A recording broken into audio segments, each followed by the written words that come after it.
I stood in front of my apartment building, gripping the set of keys so tightly that the metal dug into my palm. But when I shoved the key into the lock and twisted, nothing happened. The door wouldn't budge. Confused, I tried again. And again. That's when I heard the laughter. From inside. I pounded on the door. "Hello? Who's in there?" Footsteps approached, and then Tyler, my younger half-brother, flung the door open. He was holding a beer, leaning against the frame like he owned the place. Music blared from behind him. The living room, my living room, was filled with people. Strangers, partying in the home I had spent 12 years working to afford. Tyler smirked. "Oh, hey Ethan, what are you doing here?" I stared at him, my pulse thundering in my ears. "What do you mean? What am I doing here? This is my apartment." Tyler chuckled, sipping his drink. "Yeah, about that." He pulled a document from the counter behind him and waved it in my face. "This place, it's mine now." My stomach dropped. "What?" He shrugged, eyes gleaming with amusement. "Mom transferred it to me. Legally. So, technically, you're trespassing." I felt like the ground had been ripped from under me. "My name is Ethan Lawson. I'm 35 years old, a senior software engineer at a major tech company in New York. I've worked my entire life to get to where I am. Late nights, overtime, canceled vacations. Every penny I saved went toward the down payment for this apartment, the place that was supposed to be my future. But now, my own mother had given it away. To him. Tyler wasn't just my half-brother. He was a failure. A high school dropout who had spent his 20s jumping from one bad business idea to another, burning through every dollar my mother handed him. And now, she had given him my home? I clenched my fists.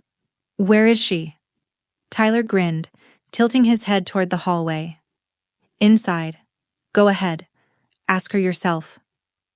I pushed past him, shoving my way through the crowd. People shot me annoyed glances as if I were the one intruding. The place smelled like cheap beer and weed. I found her in the kitchen. My mother. She was pouring herself a glass of wine, acting like everything was normal, like she hadn't just ripped my future away from me.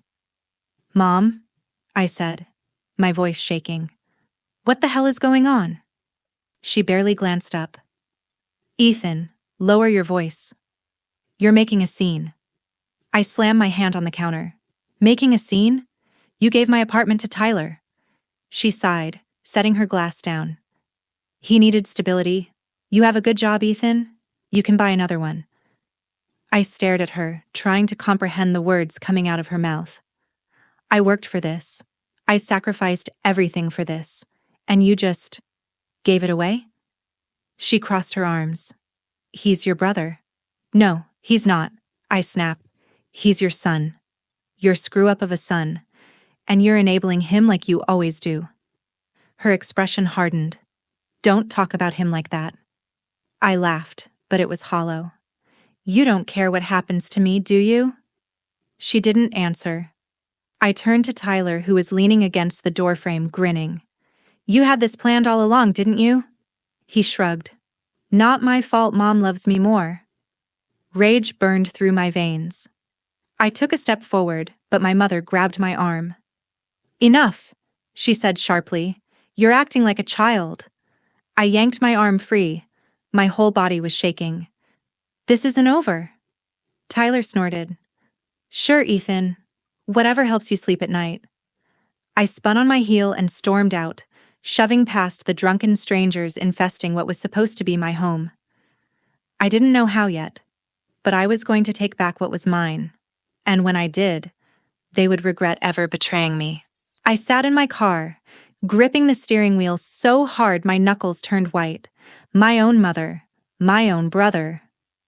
They had stolen my home, everything I had worked for, without a second thought. The more I replayed their words, the more my anger deepened. "You can buy another one." "Not my fault Mom loves me more." They weren't just unapologetic. They were proud of what they had done. I needed answers. With shaking hands, I pulled out my phone and scrolled through my emails. I found the original purchase contract for my apartment. My name was on it. Legally, I was the owner. So how the hell had Tyler taken it from me? I dialed my mother. She answered on the third ring, her voice filled with forced patience. Ethan, I hope you've calmed down. I nearly laughed. Calm down? Are you kidding me? You stole my home, Mom. How did you even pull this off? She sighed. It's complicated. Then simplify it. Silence. Then, in a tone so casual it made my skin crawl, she said, I signed the transfer paperwork on your behalf. I blinked. You… What?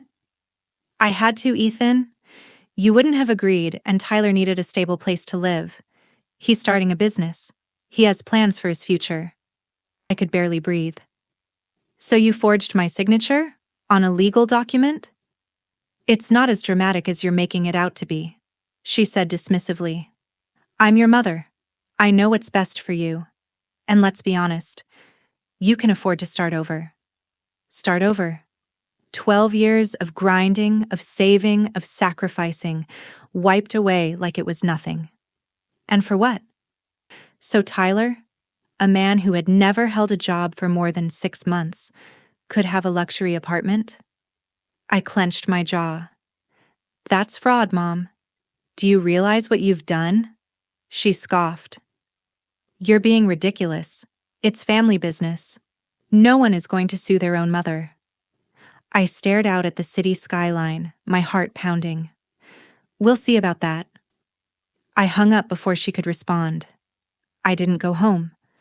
Not that I had a home to go back to. Instead, I drove straight to Olivia's place. She was my closest friend, one of the few people I trusted. She opened the door in sweatpants and a hoodie, her expression shifting the moment she saw my face. Ethan? What happened? I walked past her, collapsing onto her couch. They stole my apartment. My mom forged my signature on the transfer. She sucked in a breath. That's illegal. No kidding. I ran a hand down my face. And they think they're going to get away with it. Olivia's eyes darkened. Not if I have anything to say about it. She grabbed her laptop and started typing furiously. Okay, first things first. If she forged your signature, this is fraud. And if there was any financial gain, it could even be criminal. A cold chill ran down my spine. Financial gain. I sat up straighter. Wait. What if Tyler took out a mortgage or loan against the apartment? Olivia's fingers paused on the keyboard. Then she started typing again, faster this time. Let's find out. She accessed public property records, and after a few minutes, she froze. Her eyes widened. Oh my God. What? My pulse hammered. She turned the screen toward me. Tyler didn't just take the apartment. He took out a $200,000 loan using it as collateral. That means… I shot to my feet. That means if he doesn't pay it back, I'm on the hook for it. Olivia nodded. Legally, you're still the original owner in the system. If you don't fight this, you could lose everything. Rage surged through me, burning hotter than before. It wasn't enough that they had taken my home. Now they had put me in financial ruin, all while partying in the place I had built for myself. I gritted my teeth. They think I won't fight back. Olivia shut her laptop with a determined click. Then let's prove them wrong. The next morning, Olivia filed an official complaint against Tyler and my mother. A legal freeze was placed on the apartment, stopping Tyler from making any more financial moves. That night, my phone started buzzing. Calls from my mother. From Tyler. From an unknown number I assumed was their lawyer. I ignored them all. Then, a text from Tyler popped up. You think you're smart? You have no idea what you just started. I stared at the message, feeling an unfamiliar sense of satisfaction. Good. Let the games begin. My phone wouldn't stop buzzing. Missed calls, voicemails, texts filled with fury. Tyler was unraveling. He had spent years leeching off our mother, burning through every dime she handed him. Now, for the first time in his life, he was facing consequences. I leaned back in my chair, staring at the latest text on my screen. Undo whatever legal stunt you pulled, Ethan. Now. I smirked. Not a chance. Thanks to Olivia, the court had issued an immediate freeze on the apartment's ownership and financial transactions. That meant Tyler couldn't sell it, couldn't rent it out, and, most importantly, couldn't access the $200,000 loan he had taken out. He was trapped. I finally answered my mother's call just to see how far she'd go to cover for him. Ethan, she began, her voice laced with forced calm. This is getting out of hand. You need to fix this before it's too late. I scoffed. Before it's too late for who? Me? Or Tyler? She let out a heavy sigh. You don't understand. Tyler's in trouble. The bank is threatening to come after him. And if you don't drop this case, it's going to ruin his life. I clenched my jaw. He did that to himself. There was a pause. Then she dropped the mask completely. If you don't fix this, Ethan, I will never forgive you. A cold laugh escaped my lips. That's funny, because I'll never forgive you. I hung up. They weren't scared for Tyler. They were scared for themselves. That night, someone pounded on my apartment door. Hard. I knew who it was before I even checked the peephole. Tyler. I opened the door just enough to see him. He looked wild, his hair disheveled, his jaw tight with rage. You think this is funny? He spat.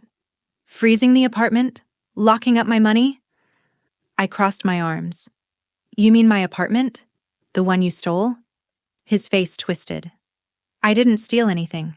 Mom gave it to me. You mean she forged my signature and committed fraud? Tyler flinched, but his arrogance returned just as quickly. Doesn't matter. Mom said you'll back down. You always do. I stared at him for a long moment. Then I smiled. Not this time. His smirk faltered. For the first time in his life, he realized I wasn't playing his game anymore. He lunged forward, but I stepped back and slammed the door shut. I locked it and didn't look back. The next morning, Olivia called me. Ethan, you need to see this. She sent me a document. I opened it, my pulse quickening as I scanned the contents. It was an official bank notice. The loan Tyler had taken out against my apartment? He hadn't used it to start a business. He had wired it into a private account under Mom's name. My blood ran cold. This wasn't just about Tyler anymore. My mother had been in on it from the start. She had planned this with him. The woman who raised me. The woman who told me she just wanted to help my brother. She had stolen from me. I exhaled slowly, my anger settling into something sharper, colder. This wasn't just revenge anymore. This was justice. Comment the number 1 if you want to see how Tyler and Mom will pay for this. I sat across from Olivia in her office, gripping the bank document so tightly my knuckles turned white. The truth was right there in black and white. Tyler hadn't just stolen my apartment. He had funneled every cent of the $200,000 loan into a private account under my mother's name. They had planned this together. For months, my mother had pretended this was about helping Tyler get stability. But it was never about him. It was about her. She had used my name, my home, my credit. And now it was time for her to pay. Olivia leaned forward. We can't just sue them for the apartment anymore. This is bank fraud, wire fraud, identity theft. If we bring this to court, they could face criminal charges. I took a slow breath. Can we prove she was involved? Olivia smirked. Oh, we don't have to. The bank already started investigating when we froze the apartment's ownership. If they find out she accepted stolen money, they'll go after her themselves. A slow grin spread across my face. Perfect. The next morning, Olivia filed a motion to fully revoke the fraudulent property transfer. The evidence was overwhelming. The forged signature, the unauthorized mortgage, the money wired to my mother's account. 2 days later, the court ruled in my favor. The apartment was legally mine again. Tyler was evicted immediately, and that was only the beginning. Tyler called me that night, his voice shaking with rage. "You think you won? You just ruined my life." I leaned back in my chair, completely calm. "No, Tyler. You ruined your life when you stole from me." He let out a bitter laugh. "It doesn't matter. I still have the money." I smiled. "No, you don't." Because earlier that day, Olivia had forwarded everything to the bank's fraud division. They froze the stolen funds. Every single dollar. Tyler's breath hitched. You didn't." "Oh, I did." Then, the final blow. "The bank is pressing criminal charges against you for fraud, by the way. You might want to get a lawyer." Silence. Then, for the first time in his life, Tyler sounded scared. "You wouldn't—" I hung up. Tyler was finished, but there was still one person left. My mother. She called me the next morning, her voice trembling. "Ethan, I need your help." I almost laughed. "Help? You stole from me." She sniffled. "I didn't mean for it to go this far. Tyler said he had a plan. I just needed the money, Ethan." I shook my head. "So you threw me under the bus?" Silence. Then, in a whisper, she said, "I'm your mother." Something inside me snapped. "You're not my mother," I said coldly. "You're just a woman who gave birth to me." Her breath hitched. "Please, Ethan. The bank is threatening to investigate me. If they press charges, I could lose everything." I closed my eyes, exhaling slowly.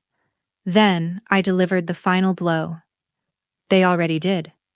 Because while Tyler was panicking over his fraud charges, Olivia had sent the bank proof that my mother had willingly accepted stolen funds. She wasn't just being investigated, she was being sued for wire fraud. My mother let out a strangled sob. "Ethan, please." I ended the call. I had nothing left to say to her. The courtroom was silent. The air was thick with tension. I sat beside Olivia, my attorney, watching as Tyler and my mother faced the judge. Tyler looked disheveled, sweat beading on his forehead. My mother sat rigidly, her hands clenched together as if she could pray her way out of this. But there was no escaping now. The judge flipped through the files in front of him, then looked at Tyler. "Mr. Lawson, you knowingly forged your brother's signature to fraudulently acquire a mortgage loan. You used those funds in a personal capacity and attempted to unlawfully claim ownership of a property that was not yours. Do you have anything to say before I make my ruling?" Tyler's lawyer whispered frantically in his ear, but Tyler was already falling apart. His arrogance was gone.